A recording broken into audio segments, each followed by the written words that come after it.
Hello viewers, welcome to my channel. இந்த வீடியோவில் நம்ம ஒரு சூப்பரான விஷயம் தான் கற்றுக்க போகிறோம். ட்ராயிங் தாங்க. எப்படி பண்ணுறதுன்றது யோசிக்கிறீங்களா? ரொம்ப சிம்பிள். ஒரு பென்சில், ரப்பர் இருந்தால் போதும். இது பாருங்கள், இது என் பொண்ணோட ரப்பர். இது பார்ட்டாகவே நான் உங்களுக்கு காட்டுறேன். ஸோ ஜஸ்ட் இது இப்படி ஃபிக்ஸ் பண்ணியிருக்காங்க. இது ஓப்பன் பண்ணால் இது மாதிரி அதுக்குள்ளே இருக்க ஒரு டைனி பார்ட்ஸ்லாம் இருக்குது. ஜஸ்ட் இதை ஃபிக்ஸ் பண்ணிக்கலாம். சரி, ஓகே. நம்ம இப்போது ட்ராயிங் போகலாமா? ஃபஸ்ட்டு நம்ம இப்போ பார்க்க போகிறது ஒரு சிம்பிளான வெஜிடபிள் ட்ராயிங் தான். ஸோ அது வந்து பிரிஞ்சால். ஸோ அந்த பிரிஞ்சால் வரைகிறதுக்கு ஃபஸ்ட்டு ஒரு கர்வ், அப்புறம் செகண்ட் கர்வ் வந்து அதே டைரெக்ஷனில் பண்ணிவிட்டு ஜஸ்ட் கொஞ்சம் பல்ஜ் ஆகி இப்படி கர்வ் பண்ணிக்கோங்க. ஸோ அதோட டாப் பார்ட் வந்து இன்னமும் ரொம்ப ஈஸி. ஸோ ப்ராட் எம் போட்டுக்கோங்க. எம் போட்டுட்டு அதில் இருக்கிற கர்வ்ஸ், ஸோ அப்பர் பார்ட் வந்து நீங்கள் கர்வ் பண்ணிக்கோங்க. ஸோ இது மாதிரி பண்ணிக்கிட்டிங்கன்னா உங்களுக்கு ரொம்ப ஈஸியாக இருக்கும். நீங்கள் ஸ்ட்ரகிளே இல்லாமல் ஈஸியாக கற்றுக்கலாம். ஸோ எந்த ஒரு ட்ராயிங்கும் பண்ணும்போது பிளாக்காக இல்லாமல் இந்த மாதிரி சின்ன சின்ன பார்ட்ஸாக வந்து நீங்கள் அக்குமுலேட் பண்ணிக்கலாம்.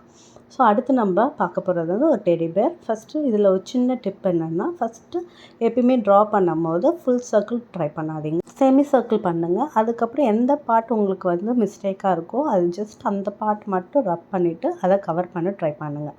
ஸோ இது வந்து ஃபஸ்ட் டைமே வராது. ஒரு 1 or 2 டைம்ஸ் வந்து ரஃப்பாக நீங்கள் ட்ரை பண்ணிவிட்டு பண்ணலாம். ஸோ எப்பயுமே சர்க்கிள் இப்படி தான் நீங்கள் ட்ரை பண்ணுறோம். எவ்வளோ பெரிய சர்க்கிளாக இருந்தாலும் சரி, சின்ன சர்க்கிளாக இருந்தாலும் சரி. ஸோ சில சர்க்கிள் வந்து ரொம்ப குட்டி சர்க்கிள்னால் நீங்கள் ஜஸ்ட் லைக் தட் அப்படியே போடலாம். ஸோ இப்போ நான் ஹைஸ் வரைஞ்சிட்டு அதுக்கப்புறம் வந்து நோஸ் அண்ட் மவுத் பார்ட் வந்து நான் இப்போ ஃபிக்ஸ் பண்ண போகிறேன். ஸோ இவ்வளோ தாங்க. ஓவல் பண்ணிவிட்டு நோஸ் அப்புறம் மவுத் பண்ண போகிறோம். ஸோ இது பண்ணிட்டதுக்கப்புறம் நம்ம இயர்ஸ்க்கு போயிடலாம். ஸோ இயர் பார்ட் வந்து இது மாதிரி ப்ராட் பாக்ஸ் டைப்பில் பண்ணிக்கோங்க. ஸோ இதுதான் நான் என்னோடய first episode of drawing, simple drawing பார்க்க போகிறோம். இதுக்கப்புறம் நிறைய எபிசோட்ஸ் நான் இது மாதிரி போட போகிறேன். ஸோ அடுத்து உங்களுக்கு என்ன மாதிரி ட்ராயிங் வேணும்னு நீங்கள் சொன்னீங்கன்னா கூட நான் அதை வந்து உங்களுக்கு ட்ரை பண்ணி காட்டுறேன். ஸோ இவ்வளோ தாங்க. இது டெடி பேர் முடிஞ்சிருச்சு. அடுத்து நம்ம பார்க்க போகிறது வந்து கப் கேக். ஸோ இது வந்து ஒரு ரெக்டாங்கிள் கப் கேக் தான் பண்ண போகிறேன். ப்ராடாக இது மாதிரி ஒரு லைன் போட்டுக்கோங்க. சென்டர் பார்ட் வந்து செரிக்காக. அப்புறம் கர்வ்ஸ் பார்த்திங்கன்னா அதுவும் ப்ராட் கர்வ்ஸ், கொஞ்சம் லென்த்தி கர்வ்ஸாக பண்ணிக்கோங்க. ஸோ அதை ஜாயின் பண்ணிக்கோங்க. ஸோ ஒன்ஸ் இது முடிச்சதுக்கப்புறம் நம்ம பாட்டம் பார்ட் பார்க்கலாம். இதை ஸ்கிப் பண்ணாமல் பாருங்கள். நான் சிம்பிளான ட்ராயிங்ஸை ரொம்ப ஈஸியான டிப்போடு உங்களுக்கு நான் சொல்லித்தரேன். ஸோ பாட்டம் பார்ட் பார்த்திங்கன்னா உங்களுக்கு ரெக்டாங்கிள் ஷேப்பில் ப்ராடாக யூஸ் பண்ணிக்கோங்க. ரொம்ப ஷார்ப் எட்ஜஸ் பண்ணாமல் லைட்டாக பெண்ட் பண்ணிக்கோங்க.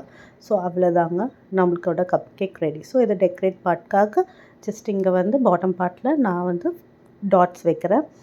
டாப் பார்ட்டில் வந்து லைக் ஸ்ப்ரிங்கிள்ஸ் மாதிரி லைட்டாக குட்டி குட்டி கர்வ்ஸ் போட்டுக்கலாம். Do subscribe my channel for more updates. Thank you. Bye.